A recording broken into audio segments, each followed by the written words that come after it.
the animal and that human signed that contract together before they came onto Earth. So they they chose to go through that path. But they do at times direct me in different areas of their body. They always show me it's like wings wrapped around their owner, hugging them. Because once the animals pass, they show me where they go. They know that their owners may not be prepared for it, so they don't want to hurt them. And he made me feel the heaviness of how he felt on Earth. At times, animals may look for the body, wonder where the body is. Hi, everyone. Thank you so much for tuning in. My guest today is Melissa Taveras, and she is the owner of Readings by Rosinga, and she's an intuitive animal communicator. Melissa, thank you so much for joining us. Thank you, Shalene, for having me. I am so excited about this topic because we've had a reading. You've read for my cat, so I want to dive right into this. So, first of all, what is animal communication and how does it work? So, intuitive animal communication is a beautiful thing. It's when the human connects with an animal on a deeper level. So, it's not just a surface like you're petting them or you're just talking to them verbally. It goes beyond the spoken language, and it involves understanding the animal's emotions, their thoughts, their needs through intuition, empathy, and through nonverbal cues, which is basically telepathy. Telepathy is the idea of communicating your thoughts, your feelings, or mental images directly from one mind to another. So, without using the spoken words. So, it can be human to human, human to animal, animal to human, and animal to animal. And this form of communication, it allows you to, again, go on a deeper level to understand the animal's needs, their wants, their any even behavioral issues that they may have. And it does rely on the person being open-minded, being present and receptive to the animal's subtle cues and their energy, because it is through energy that we communicate. We communicate with other animals that way. And it's the saying of when you walk into a room and you can cut the tension with a knife. That's the energy that I'm talking about, that how you can communicate with other beings, other sentient beings. So So, when you said the person has to be open, you're talking about the reader, right? yes, yes, the reader needs to be open. If they think they're not able to do it, then they're putting their own roadblock. They're limiting their ability to connect with another animal. Everyone is able to communicate with animals. It's just their willingness to be open-minded and hearted to open themselves out and be vulnerable to connect with the animals. Okay, so it doesn't have any reflection on the owner of the animal. If the owner is closed, for example, you can still do what you need to do, right? Definitely, definitely. If the usually people that do come to me, they're a little bit open, or else they wouldn't come to have a reading or a session with me. There are some people that just don't believe in this and they think it's just woo woo stuff, but other people do understand that there is a deeper level of communicating with animals. And so they're already open minded. They may not realize how open minded and open hearted they are, but they are. And that's why they come and seek someone to connect with their animals. Okay, yeah, that makes sense. So, does it have to be the animal's owner that comes to you, or anybody who lives in that household can come to you and ask about the animal that lives there? It's definitely the owner. The owner would need to come to connect. Uh, they can, people in the household can be part of the conversation, but the owner is the one that would need to come and connect because the animal has created a soul contract with them.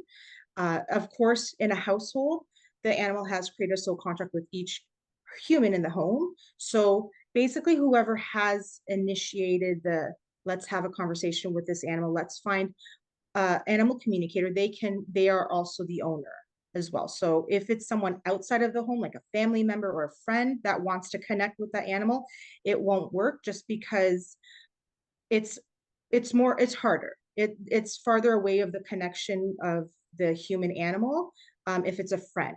So if I were to ask someone to read for your cat and give me the answers, the connection from myself to your own cat, it's not there, and so the animal may not be as open and you may not get the proper, not proper, but you may not get the answers that you're seeking.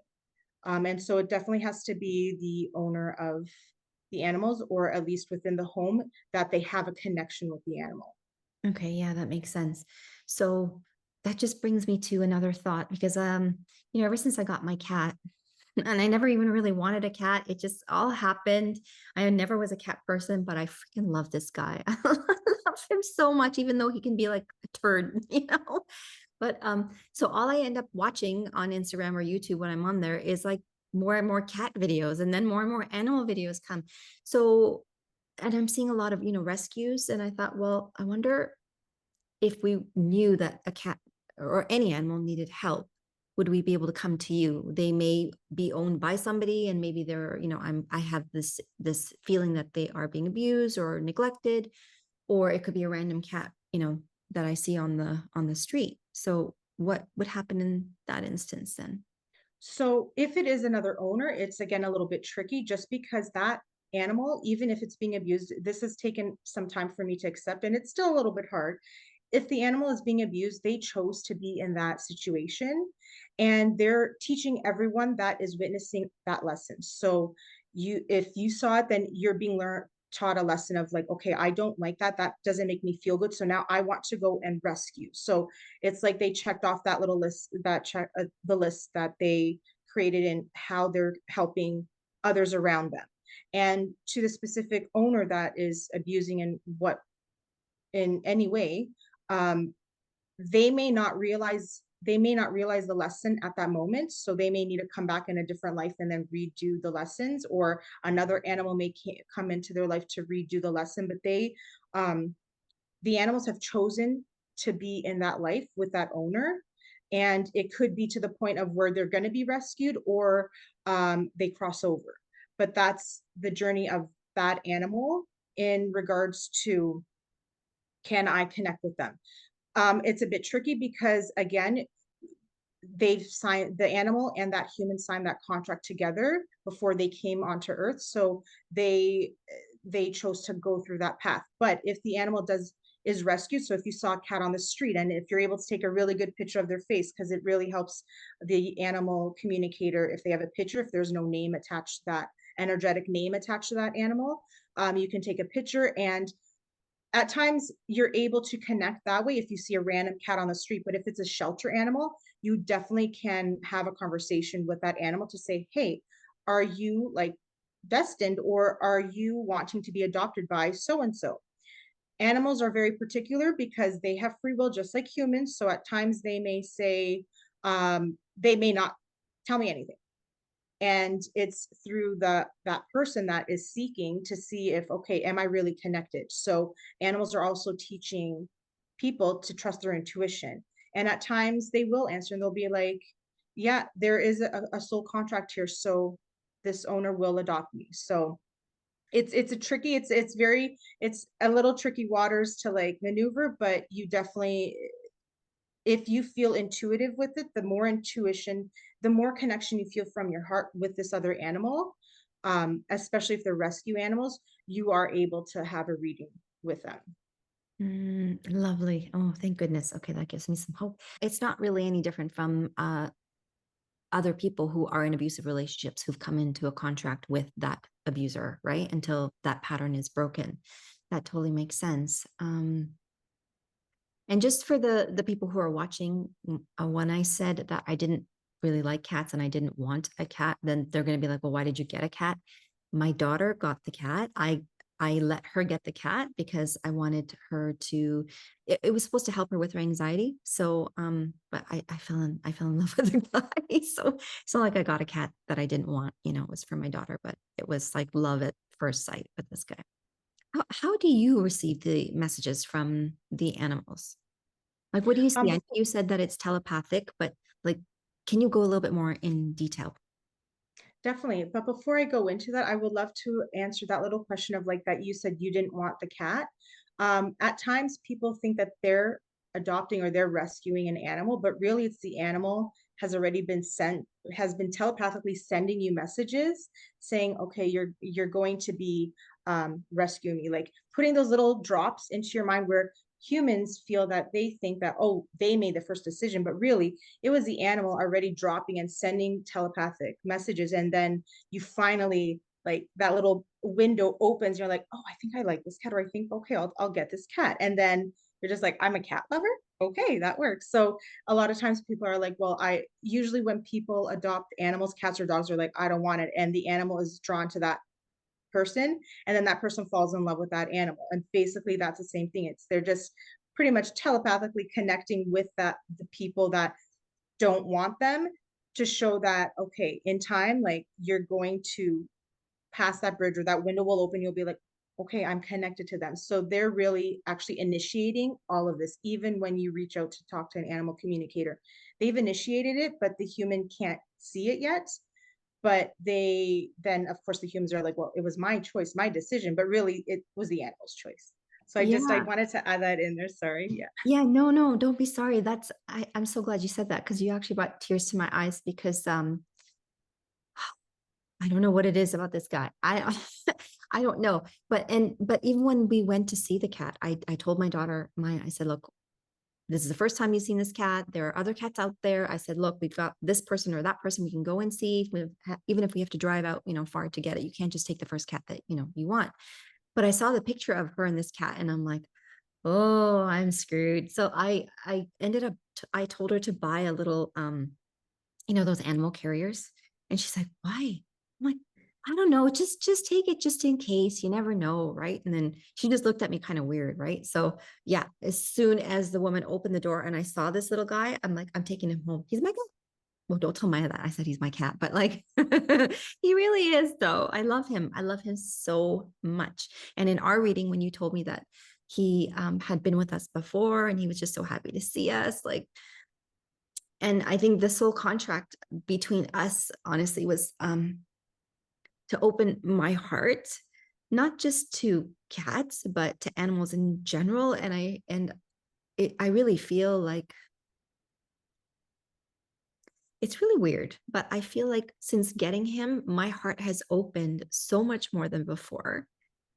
And I feel a lot more than I did before. Does that make sense? 100%. And that's exactly like, that's their job type of thing. That's what they do. They knew, and again, you knew that you needed this in this lifetime at this moment. And it is so beautiful to see, because a lot of times people aren't aware, or they're like, yeah, I like animals, they're fine, I'll feed them, clean the litter, or walk them, and not have that emotional connection. But then soon they become like your child, and you just love them just as much, just because of that. It's the unspoken unconditional love. And it's just, it's a beautiful connection. And it's, I love witnessing that when owners come to me, and when they do receive messages from them personally, because a lot of times animals are a lot deeper in their messages to their owners, not just like, my cat is doing this or my dog is doing this, tell them to stop. um it's a very beautiful relationship in what how the animals come to you, and how you realize there was missing parts of you that you didn't realize, that were either closed off, or that you thought you were all put together, and then the animals are like, no, no, I have to show you a little bit more. And it's beautiful to witness. Yeah, thank you so much for saying that.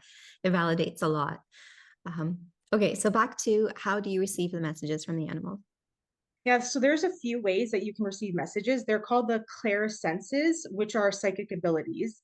I don't receive all of them, and not everyone will receive messages the same way. All readers are different. All readers are unique, so they're all going to receive messages different ways. Some of them are clairvoyance, so that's the clear sense of vision, the clear sight. So you see it in your mind's eye, your third eye. Just like if you have imagination and you think of stuff, that's pretty much what it is. Animals will give you a picture, and you'll see it, and you'll be like, okay, that's what they're trying to tell me. There's also clairsentient, where it's a clear feeling. Just once you know you're feeling in your own body, you'll sense something different, and you'll know that's something outside of you for the animal communicator. And you'll know that that is coming from the animal. The animal is making me feel it in my body, how they're feeling. There's clear empathy, and again, it's the clear sense of emotional feeling. Again, being able to detect information through emotions, not just through your body. There's clear recognition, sorry, clear cognizant, which is a clear sense of knowing. It's the aha moments that just know what you don't remember where you learned it from. It just came to you, and that's the animal giving you information. Um, and then there's other ones where it's clear audience where you can hear what they're hearing. So that's just a few of them. And then there are other ones. There's, I believe, one for taste, for smell. And so it's pretty interesting, and even touch as well. So it's pretty neat to sense those ones, but those are the ones that I receive messages from. The most is the clairvoyance, and definitely the clear sentient of feeling it in my body. Yeah, I think those are the two of mine as well, clairsentience and clairvoyance. Those are my strongest gifts too. Thank you so much for sharing that. So obviously, every reader gets different information, right? So tell me a little bit more about that, because I'm sure if I went to one reader, it might be different than what I get from another reader. Yeah, just like I said, animals have free will. So it's not saying that one reader is better than another. It's just that sometimes animals will choose what they want to share with a certain animal communicator. And that's okay, just because that is the message that the animal communicator is meant to receive to share with the owner.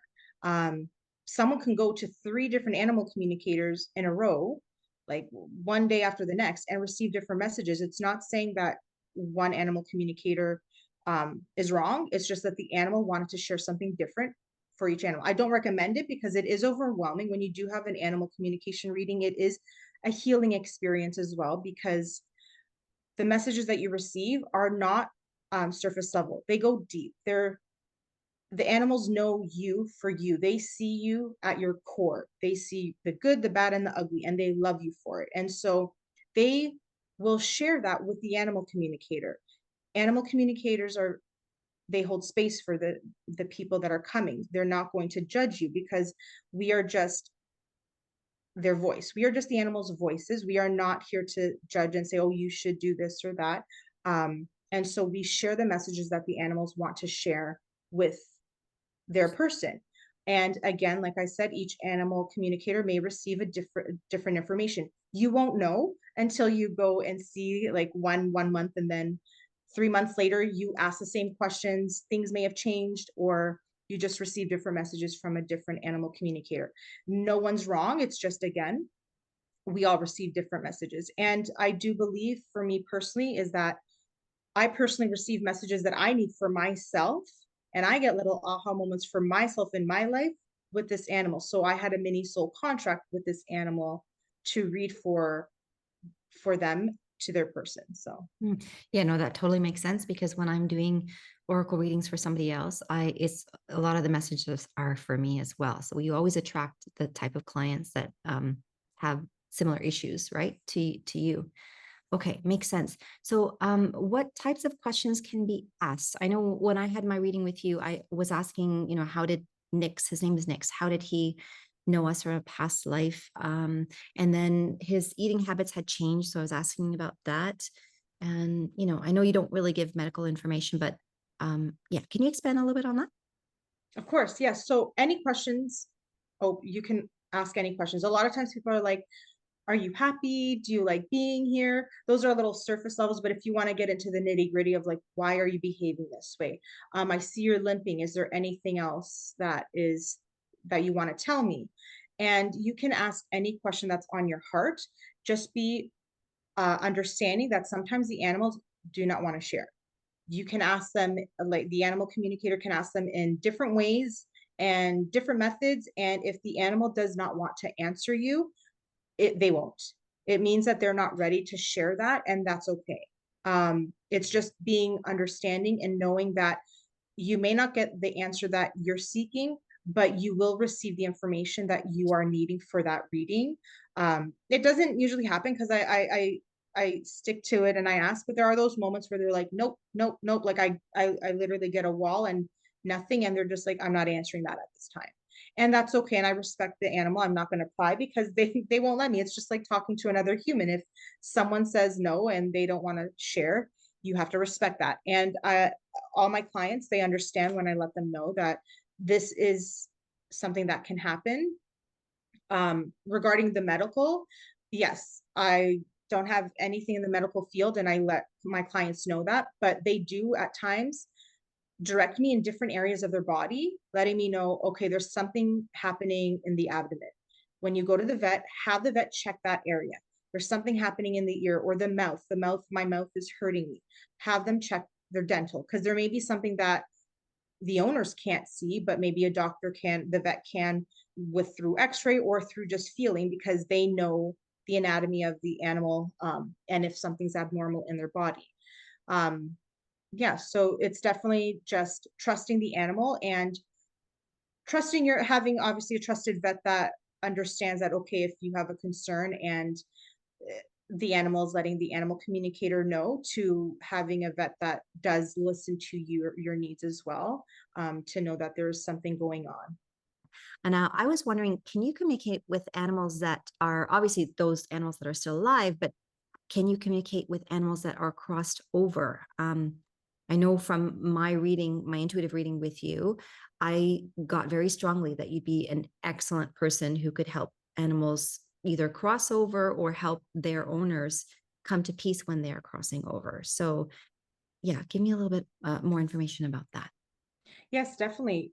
Any person that had an animal pass away either a year ago, yesterday, 10 years ago, definitely I connect with them as well. Because again, it's energetic. It knows no bounds. Like there is nothing impeding me on connecting. Even if they reincarnated again, I can connect to that soul, the energy from that life.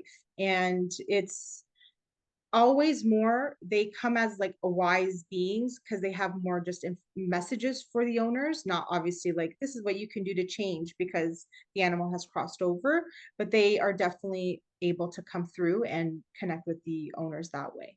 Okay. And have you found that people can actually reincarnate as pets? Because I don't know exactly how that works. So I believe in very rare occasions that can happen, but it is mostly animal to animal. Like an animal can be a cat, a rat, a bird, a dog in different lifetimes. But I've never had come across a case where it was a human to an animal. There may be cases, like very rare cases that has happened, but it's usually animal to animal. Okay. Okay. How can people find peace with losing their pets? Like aside from booking a reading with you, obviously, I know that that would be very, and you're a very compassionate and kind person. I know that would really bring some peace to somebody who is, losing their animal or has lost their animal. But if they wanted to connect with their animal on the other side, how would they do that? What does that look like? So it's I have quite a few clients that would have me speak to their animals, and I tell them all the time in our readings, I'm like, you can let them know too. Anything that you're telling me, your animal is hearing it. They are hearing it already. You can verbally speak out loud. You can think it in your mind or your heart. You can write it down because you're feeling it, that emotion. Your animal can hear it. Your animal can feel it. So you don't need to reach out to an animal communicator. You can just sit um, in comfort in knowing that when you're connecting with them, they're there. And a lot of my, not a lot, all of my readings, that when they tell me, the animals let me know that whenever mom or dad are talking to me, I'm there. So they've actually, when you think of them, they're actually there first. So it's not you thinking of them first. They've, again, that telepathy of, oh, I didn't want to adopt an animal until now, but the animal was sending you messages. The same thing with animals that crossed over. When you think of them, they have thought of you. They're already there. So when you're like, oh, I'm thinking of my dog's name was Chocolate. Whenever I think of Chocolate, I'm like, hi, Chocolate. And I know he's there already because he made me think of him. Oh my I goodness. That is like so I sweet. That's so sweet. it's so beautiful. Like every and it without fail, every client that I have, because they think that they don't have it in them.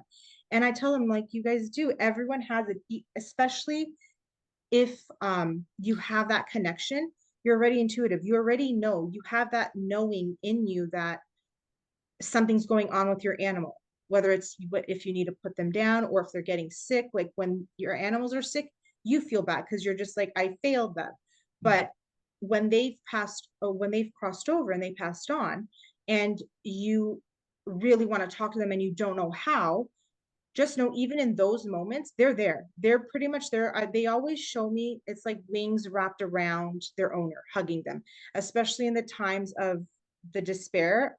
An animal's coming through and like literally telling me to say this to you. I don't know which animal, but like just there's just showing me they're wanting me to share that they're there hugging them, the person that's in despair crying and just like can't, they've just lost a part of them. And so that's in those moments, just know that your animal is there embracing you. And then as time goes on, um pain doesn't lessen. You just it's like you get used to it, but then soon the pain of losing the animal will become memories of joy. And with through those moments of the pain and the joy, whenever you think of them, they've thought of you first, they're already there. So the moment you think of them, that you want to talk to them, they're sitting there, they're sitting on your lap. If you thought you felt them like brush against you, yes, that was them. Oh my gosh. Wow. Yeah. Wow. I got goosebumps when you said that about the wings being wrapped around you. So yeah, I'm feeling everything so much more than I used to before. It's like, okay. Whew, okay. Wow. Okay. So going back to the soul contracts for just a moment, I guess in a position where an owner has an animal who is not doing well and they're agonizing over the decision to put them down, I suppose that somebody like you would be able to guide them if this is still part of the soul contract, that the owner is meant to take care of this animal for a little bit longer, or if and when they are ready to be put, like, let go, to cross over, correct? Yes. So animals, one thing that a lot of owners sometimes in that situation, they want to know, when is my animal going to go? Animals don't let us know, because then you'll just have that date in your mind and you won't be able to enjoy your life with them. If it's a year, a week, a month, you won't be able to enjoy your life with them. And that's not why they came here. They came here to have you learn the lesson all the way and up to their passing. And then after they do come back, they still are with you to help you move through it. And you still learn new lessons and new parts of you afterwards. So with that, they do connect and let us know of that. Okay, they're not doing well. When it comes closer, they just want to say that they all of them will say it is okay. When you are ready, it's when I'm ready to go. They Wow. will never rush their owner to be like, put me down now, like you waited too long. Never. A lot of owners, when they come to me, they feel bad because they think they've held on to their animal for so long and that they made their animal suffer. No, take that out of your mind. All of the animals, they are adamant and they say no, they were meant to be there for as long as they were, no matter how much suffering you think they endured. They were supposed to go through that. It was, yes, a lesson for the owner, because once the animals pass, they show me where they go. It's just beautiful, peaceful, they're whole, they're not in pain anymore. But it's, they always will only go when the owners, the pet parents, are ready to let them go. And that's only because, again, they're teaching you one final lesson of that resilience, that strength that the pet parents have Mhm. in needing to make that decision, because it is hard. It's 100% hard because you obviously want them to just go peacefully. But there are those moments where you do have to make that choice, and they are okay with that. They love you no matter what. They are okay with that. It's just that they want their pet parents to know that it's, when it's decided, that's the date. So there's no specific date that they're like, okay, next Wednesday is when I'm going to go. Like if you chose that day, then yes, that's the day they go, but they will not tell you that's the date. And I know that may frustrate some owners because they really want to know, like, will they last longer or not? But the animals won't let, they won't share that with us. They want to make sure that their life is lived to the fullest with all the love that they receive, instead of the dread of like, oh my gosh, 3 more days left, 2 more days left with my animal, 1 more day left. And then you're not, the owners aren't living. their life and loving their animals.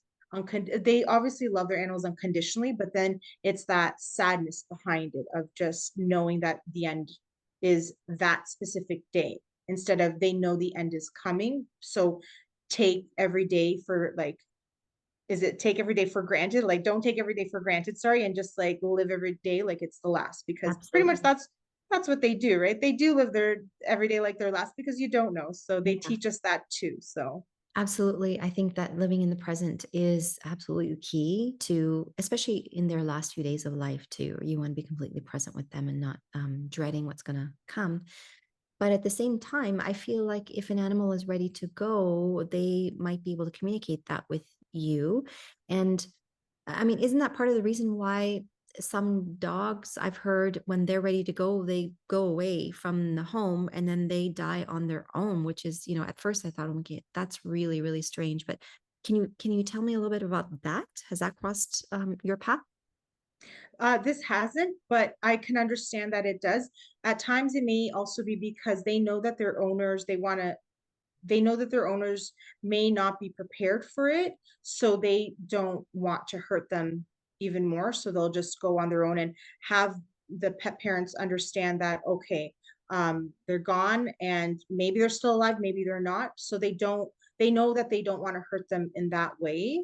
Um, and there are moments of just, again, like I said, animals will say, I'm ready when so and so is ready. I had a recent one where it was a couple and um one of the wife was ready. She knew, she understood, but the husband wasn't ready. And the dog said that, yes, I'm ready to go when he's ready to let me go. And it was a reminder to just say, it is soon. So like he won't leave until the husband said, okay, you're okay to go. And they never want to leave before that. Even if the owners feel that they didn't say it, animals feel it. Once again, the telepathy, what you feel in your heart, even if you're saying it in your heart, saying, okay, you're ready to go, those words inside, not out loud, the animals feel that. The soul knows. And so even though maybe the human didn't say it out loud, saying, okay, you can leave now, they feel it in their heart being like, we'll see each other again. And they definitely will. It's Mm. just, again, being open. Wow, this is a difficult conversation for some reason. This is all mix. I wasn't like this before. Like, I mean, yeah, I used to cry at anything, but like now I like really cry at everything. Wow. Okay, that's so sweet. They're so sweet. Okay, this is a really important question for people who've lost pets, who are losing pets. What can you give me an example of what are some of the messages that you would get from an animal that is ready to go? What does that look like? Definitely. On in one of my sessions I had, it was a pup that was ready to go. He made me feel and see an image of just a dark room, and there were two pendant lights on a wall and they were lightly dimmed, showing that the light was kind of his life. And as the light was turning off, his life was, he was ready to pass. And um one of the lights was representative of the husband and the other was representative of the wife. And right as the lights went dark, it was when he passed. That was him letting me know that that's when he passed. And I just saw an image. It was like an elevator shooting up to the sky, and he was Rainbow Bridge. I always see the animals in a beautiful field, just like how the Rainbow Bridge poem goes. It's a beautiful field. They're all they're healthy. They're just running around and just happy. So there's no pain. Um, when I did feel his body in that black room of just like the two little lights, I could feel the heaviness of earth, like his earthly body of just like he knew he was ready to go. And it was, I guess, through that transition of when he was being put down, it was time for him. And he made me feel the heaviness of how he felt on earth. And right away, in like just a split second, I was just like beamed up to Rainbow Bridge and I could feel the lightness, and he was at peace and happy. And I know at times some owners may, I'm not sure how they may feel. At times they may feel a little bit taken aback of like, oh, they're happy and good, because of course they may feel like, oh, the animals should be sad, but they're happy that they're able to now help the owners in a new way of from the other side, and encourage and increase that connection that they have with the animal. And the more people are more intuitive, they can be then more intuitive with other people as well, more gentle with other people, because they have that now soul connection with an animal that has crossed over. But it's instant. Each messages that I receive are different, but this one was very, I could feel the heaviness of the earth and on his body. And then when his spirit was released from his body, and he was just again at Rainbow Bridge, and he was just free and just at peace and happy and full of love for his owners, and just full of love being re uh, connecting with his other animal brothers that have passed over from previous years. And he was at peace. So it was a very beautiful experience to have. And again, it was messages for me too of when my animal passed away. So it's a beautiful message that he shared with me to share with his owner. Oh my goodness, that is so sweet. That is so sweet. Please tell me that you sense, just like when humans are passing, their ancestors or angels, whoever, come down, and there's some guidance for pets who also cross over. Do you sense that? I know that there is, but do you sense that? At this time I don't, but I do feel like, yes, that like that whole like little elevator beam, it's like they're surrounding and like carrying, bringing him up and just showing that he's not alone. And animals also do know that they're not alone. That I don't know if your viewers have seen this little video where a little picture meme of a cat on its hind legs playing with the air, and then it shows in a different image that it's a dog with angel wings, and the cat is playing with the dog with angel wings, because animals can see the spirits. They may not see with their eyes, but they can sense it. And a lot of owners may be wondering what's happening, like why aren't they sad that their fellow animal passed away. It's because although their physical body passed away, the spirit's still there. A lot of times animals do let me know that, no, I'm still not physically here, but I'm spiritually still there. And it may feel physical. At times I mess up and I'll be like, they're physically there, but remembering that their physical body has gone, but their animal's not ready to go. And a lot of, if it's multi-animal home, the other animals are going, living about their day just as if the animal was still there, because the energy is still there and they feel it. So it's very beautiful to see and feel that, because there a lot of times when I do speak to clients, they do let me know that, yeah, I do feel like he hasn't gone yet. And I let them know, because he hasn't, he's still there. So just talk to him like he is physically there, but not there, because he's there. Like, just to give comfort, to let them know that, okay, although my physical body is not here, I am spiritually with you. Okay. And what about in a situation where the home has more than one pet? Because I know that the pet that's remaining after their friend passes over, they can be upset and just very, very solemn. So I'm sure they can see them on the other side, right? So what is going on when the pet that's left over is grieving and is not able to communicate with the pet on the other side? Like, how does that work? That doesn't make sense to me. Yeah, so they can. It just depends now on the animals. There are some animals that I had a conversation with one where he was a bit sad, but he wanted his owners to increase their intuitive abilities. So the animal was letting me know to tell the owner, visualize the animal passing.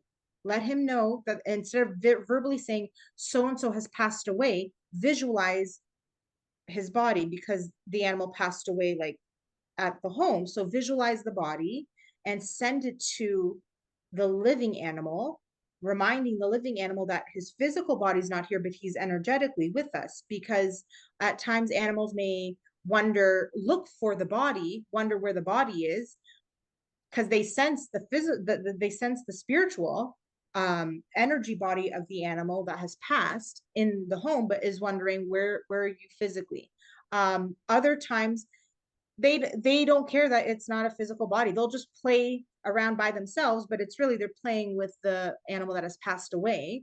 And so it just, this is where it's very important for um, pet parents, owners to really be observant and see the little cues that the animals that are living are giving to see, okay, is my animal grieving or is my animal like still playing with the energy of the other animal? Um, and this is where, again, the connection that they have with each other, the human to animal, is where it's so strong that you have a knowing. You may not need to reach out to me to have like a communication reading because you can do it right at that moment. But still, a lot of clients, they aren't aware and they'll still say, "Oh, this day this happened. Was so and so here when that happened?" And I said, "Yep." They're just like, I hear a clear yes, that yes, they were there. Um, Animals sometimes thinks it's the animals that have crossed over think it's obvious, but I have to remind them that no, no, like the humans still aren't there yet to realize that okay, they can connect to that their own animals themselves. So What a blessing that you can help the relationship between owner, or like I like what you said, pet parents, and yeah, the yeah. animal, but also the other animal that is left behind and grieving. So yes, absolutely sending information to that animal and communicating. That was something that you said in my reading too with my cat, is for he wanted to be more involved in the decisions. So if we're going away on vacation, we have to tell him next we're going to be going away, another week, 2 weeks, or whatever it might be, so that he's not so pissed when we come back like the last the last time we went away on vacation. So it's incredible work. And even with that, when you are awake, because a lot of pet parents feel guilty, you again, I can connect with your animal from around the world. If I can, then you can do it with your own pet because you have that love connection with them. So if you're in another country or in another city and you're away from your pet for the day for work and you just really you didn't want to leave them, you can just imagine a chord from your heart to theirs. And again, you don't need to verbally say it, you can just think it, and you can close your eyes. You don't need to close your eyes, you can be typing on your computer at work. As long as you're thinking about them and you send love from your heart space to their heart space, you can say, I love you, I miss you. Because sure enough, in those moments when you're thinking of your animal, they're already thinking of you first. It's them tapping you on the shoulder, being like, where are you? Then you can just connect with them and say, okay, I'm at work, I'll be home in X amount of hours. And that's all they need. They need reassurance. So think of them as like little toddlers that can be left alone at home, but they need reassurance in knowing where you are because you are their world, I right? love So that. I really love that. I did So want to share with you that usually whenever I have any readings or again interviews or anything, if it's on the phone or on Zoom with my clients, I put out like a little energy beacon of like I'm shutting down this interview or this reading is almost over. And sure enough, one of my animals will always show up. Either they'll come on screen or they'll come beside me and they'll kind of look at me and be like, "Okay, are you done?" Put it in context. I have four cats and they usually like to do their own thing. And sure enough, as we're coming to a close with this interview, one of my cats, Sasha, just came up to my leg and he kind of looked at me. Again, he felt that we were finishing up this reading, and so he just wanted to no come and way. I acknowledge want to see it. that Can I see they're him? done. Can Yeah, and if I I do see? go a Where little is bit he? over, pardon? Where is he? I want to see Sasha. He or He's she? right now he's right him. He's right now eating, but sometimes if it goes well over, they'll come on screen and they'll be sitting here and walk around in front of the screen too. But they for the most part are respectful of me reading for my clients. But usually when they feel it dying down, that they're like, okay, mom is letting us know energetically that she's finishing up this session. So let's go check her out. Because they understand that okay, I need my time and I energetically let them know that don't interrupt me. And they do, they respect me in that way because they also hold space for me, especially when I'm communicating with owners, especially with harder topics like of animals crossing over. And so they hold space for me. So they're my little guides as well, my little cheerleaders to support me. But they definitely at times will let me know, okay, mom, now's the time because you went over and you let us know. You sent a little beacon of like your session is over now. So It's too cute. Your little cheerleaders. I love that. That's so sweet. Okay, out of curiosity, you've heard of the book Animals Speak? Animal Speak. I can't remember who the author is, but for the reader, for the viewers who don't know, it's a book about animals, totems, and their spiritual messages. Like when you see a deer cross the road, or you run into a coyote, or whatever the case may be, there's a spiritual significance to why you're seeing that animal, especially if you're asking for guidance. It can come through animal form. So, does that body of work speak to you at all in any way, or if you happen to come across a rabbit or coyote, do you get certain understandings of the symbolism, or do they give you, like, do you get a download of information? Like, what happens? Do you turn it on? Do you turn it off? Like, how tell me how it works. It's always on. It's always on. It just depends on how, again, open I am when I'm ready to receive it. At times, I'm not like open, and so the messages I'll see an animal, but I'll get a feeling. I do have that book, Animal Speak. So at times, if I wasn't prepared to like connect with them, I'll go back and I'll be like, "What's the meaning?" And I'm like, "Okay, that makes sense of what's happening in my personal life." But other times when I am walking down the street or driving and I see an animal, I'm like, "Okay." And I'll just it's sit in silence, but it doesn't need to be in silence. Like you don't need to lock the door and go to a quiet room. Like I'll be in my car listening to music, but my body will be in silence and I'll be like, what is this animal? Why did this animal come to me? And I'll just get the knowing. And it's always the download and the feeling of just like it's very quiet and subtle because I wasn't completely like tuned in and prepared. It's like a radio dial, like you have to find the right frequency type of thing. Same thing with the when you're ready to connect to an animal, you have to like prepare yourself a little bit. But at times when they randomly show up, you kind of hear a bit of the message, but you really need to quiet your mind to be like, okay, what is it that they're wanting to share? So I definitely do receive some messages. And if I don't at that moment, I'll definitely go to that book and I'll be like, what is it trying to tell me? Because it's it's like poking me saying this is a message for you, so don't forget like that you need to go and read about it. Because again, when I do read it, I get my little aha moments being like, okay, that's how I was feeling, this is how I can move through it, move past it. So it's they're definitely they know what they're doing when they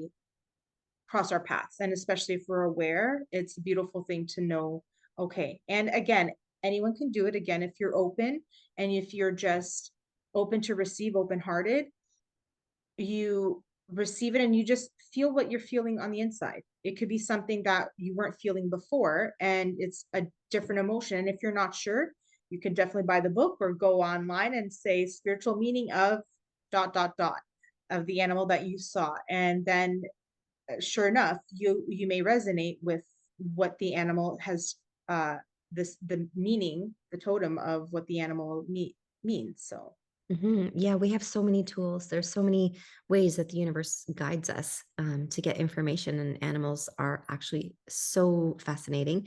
And they even say that it depends on if the animal flew from right to left versus left to right. Like I don't remember if it was that in that book specifically, but yeah, even things like that, which direction they were flying. Has some type of impact or some type of message to the person who's viewing this. If you're open, right? If you're asking for these messages, it's really really cool. Wow. Okay. And it's 11:11 right now. So amazing. Amazing. So I just wanted to reiterate that my reading with you answered a lot of really great questions. I found you to be extremely professional, so knowledgeable, and very connected. And I felt very strongly, once again, I'm going to say that I think your future is very much into helping people who's not only communicating with their animals, but those who have lost animals. There is something about you that is, I can't put words to what I'm feeling, but I feel, wow, okay. I'm really sensing like ancestors are just coming in now and saying that, yes, this is exactly your path. You are the person to do this, to help bring people some type of peace. And if they're feeling any guilt or sorrow, to kind of bring that to a resolution and heal their hearts. So I'm so fascinated by the work that you do. Thank you so much. Is there anything at the very end, any one last little thing that you want to add as for the people who are watching this video that we haven't covered? no, you pretty much covered a lot of it. It's again just a lot of people think that they could never do this or they would never be able to feel or hear messages. Again, if you're open hearted, open minded, you're definitely able to connect. And anyone that has an animal already can already connect with them because they get those little feelings of just like, oh, my animal is sitting like this because they are telling me this. And if you don't have an animal, you can definitely be like a communicator too. Like you can definitely connect with like rescue animals or animals across the street, like anything. So it doesn't have to be just animals in order to like have this beautiful gift. It's just unlocking what you already have. So it's a very beautiful thing that if more people understood it, it would be a much more peaceful, I feel a much more peaceful world. And just knowing that animals, yeah, they're just here to help teach us, whether they're your own or our friends or wild animals, you can just connect with any of them and just receive the message that they want you to know at that moment. 100%. I really do feel like this world can change so much, just like you said, through this work, actually. And you're going to open up the hearts and minds of a lot of people. So thank you so much again for being a guest here today. I'm going to put information in the description of this video on how to contact you, and everything can be done online, right? Nobody has to be there in your presence to do it. So that's actually even better for everybody. So please book a reading with Melissa. Thank you so much for watching, and we'll see you next time.